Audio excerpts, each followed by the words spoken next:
Здравейте, приятели! Аз съм Ралица Барболова и добре дошли в моята астрологична седмична прогноза за периода от 24 февруари до 2 март. Подгответе се за една интересна седмица, в която ще навлезем в дълбочина на нашите емоции, ще приключим с стари дела, както и ще направим нови осъзнати избори. Ще разгледаме аспектите на планетите, как ще ни влияят и как най-добре да използваме енергията им. В края на видеото също ще направим анализ и на картите Таро, които ще ни дадат допълнителни насоки. Да започваме! Седмицата стартира с намаляваща луна в Козирог, което ни насочва към приключване на ангажиментите. Луната образува бисекстил с Сатурн и Уран, секстил с Меркурий и опозиция с стационарен Марс. Днес сме отговорни, стабилни и ангажирани с задачите си. Успяваме да изразим своите мисли точно, но ретроградният Марс ще ни върне към стари теми. Затова е добре да не реагираме прибързано, а да запазим хладнокръвие. Луната преминава в Водолей и прави секстил с Венера в Овен и тригон с Юпитер в Близнаци. Това носи при повдигнато настроение, успех в делата и в по-лесното изразяване на емоциите.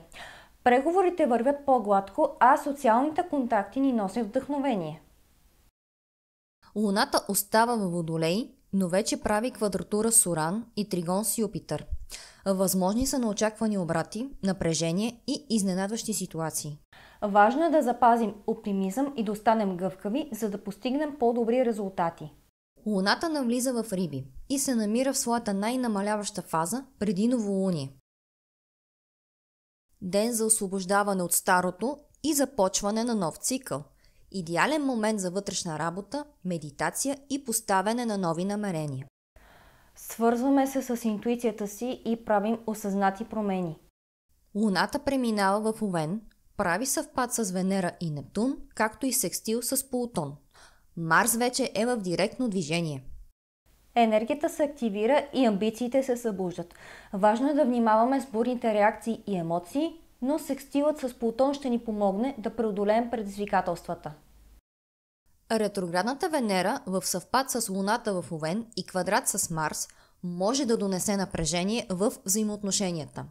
Стари ситуации и хора може да се върнат в живота ни.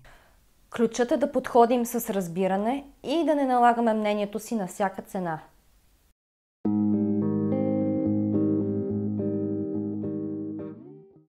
Голям аркан на учелника. Нужда от уединение и дълбока вътрешна работа. Шестица на пентаклите. Баланс между даване и получаване, финансова и емоционална стабилност. Крал на жезлите. Харизматичност, увереност и възможност за оригинални решения. Тази седмица ни подготвя за дълбока трансформация. Новолунието в Риби ни води към освобождаване и осъзнаване, докато ретроградна Венера ще изпита нашите връзки. Време е да се обърнем навътре към себе си, да намерим баланс и да следваме своята интуиция. Това беше нашата астрологична прогноза за периода от 24 февруари до 2 марта. Не забравяйте да харесате видеото, да се абонирате за моя канал и да го споделите с приятели и да оставите коментар как усетихте енергията през тази седмица. Ако желаете по-конкретен анализ на вашата лична астрологична карта, запишете си консултация с мен, като линк ще ви оставя долу в описанието. Благодаря ви, че гледахте, пожелавам ви една успешна седмица и до скоро!